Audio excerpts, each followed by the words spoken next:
কার্যত তাদের একজন ছাড়া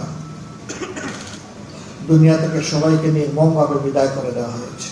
আমি আল্লাহ রাব্বুল আলামিনের অসংখ্য অসংখ্য শুকরিয়া আদায় করছি যে রাব্বুল আলামিন দীর্ঘদিন ধরে আমরা এমন একটি সুবিচারপূর্ণ রায়ের জন্য অপেক্ষা করছিলাম, সেই রায় দিয়ে আজকে আমাদেরকে তিনি আরও বেশি কৃতজ্ঞ এবং অলঙ্কৃত করেছেন।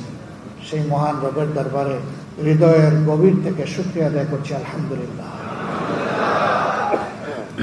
জুলুম করে আমাদের বুক থেকে এক এক করে 11 জন শীর্ষ দায়িত্বশীল নেতাকে মিথ্যা মামলায় সাজানো পাঠানো আদালত এবং মিথ্যা সাক্ষীর মাধ্যমে কার্যত জুডিশিয়াল কিলিং করা হয়েছে।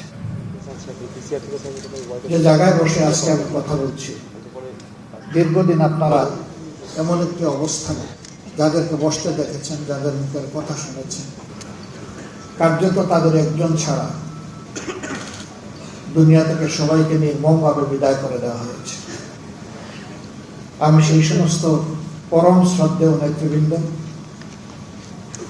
এবং তাদের যে সমস্ত সহকর্মীদেরকে অন্যায়ের প্রতিবাদ করায় নির্মমভাবে খুন করা হয়েছে, মহান রবের দরবারে কাতর কণ্ঠে তাদের জন্য আমি শাহাদাতের সর্বোচ্চ দরজা আমি কামনা করছি। তার পাশাপাশি স্বৈর শাসন আমলে বিভিন্ন রাজনৈতিক ধর্মীয় সংগঠনের,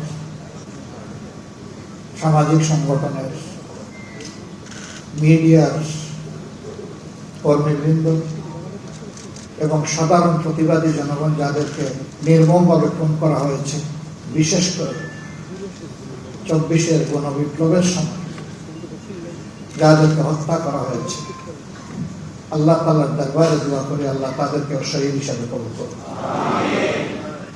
এই সকল শহীদ পরিবারের সম্মানিত সদস্যবৃন্দের প্রতি আমাদের সীমাহীন ভালোবাসা, শ্রদ্ধা এবং কৃতজ্ঞতা। মহান রবের দরবারে দোয়া করি তিনি যেন তাদেরকে এর উত্তম বদলা দুনিয়া এবং আখিরাত দুই জায়গায় দান করেন এবং শহীদদের সাথে আল্লাহ তাআলা তাদেরকেও যেন পরম মায়ার ঠিকানা জান্নাতের জন্য কবুল করেন। আমরা যারা তাদের দায়িত্ব কাঁধে নিয়ে আমাদের যোগ্যতার সীমাহীন ঘাটতি থাকা সত্ত্বেও এগিয়ে চলার চেষ্টা করছি, আল্লাহ তাআলা তার কুদরতি হাত দিয়ে এই জাতি এবং দ্বীনের খেদমতের জন্য আমাদেরকে কবুল করুন। আপনারা জেনেছেন ইতিমধ্যেই আজকে বাংলাদেশের সর্বোচ্চ আদালতের সুপ্রিম কোর্টের পূর্ণাঙ্গ বেঞ্চ আমাদের রিভিউ আবেদন শুনানির পর তার রায় আজকে ঘোষণা করেছেন। এই রায়ে আমাদের সম্মানিত মজলুম নেতা এবং ভাই জনাব আজহারুল ইসলামের বিরুদ্ধে আনীত সকল অভিযোগ থেকে তাকে খালাস দেওয়া হয়েছে। আলহামদুলিল্লাহ রাব্বিল আলামিন।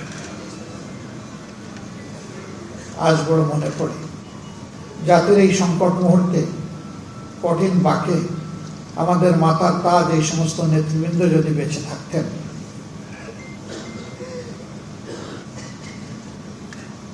তারা তাদের প্রজ্ঞা, দূরদর্শিতা, অভিজ্ঞতা দিয়ে এই জাতিকে পথ দেখাতে পারতেন।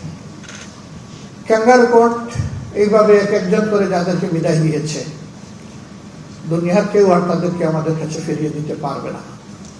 কিন্তু তাদের স্মৃতি এবং কর্ম, তাদের পুরা অবদান এই জাতির জন্য, আল্লাহর দ্বীনের জন্য অম্লান থাকবে এবং বারবার ফিরে আসবে ইনশাআল্লাহ।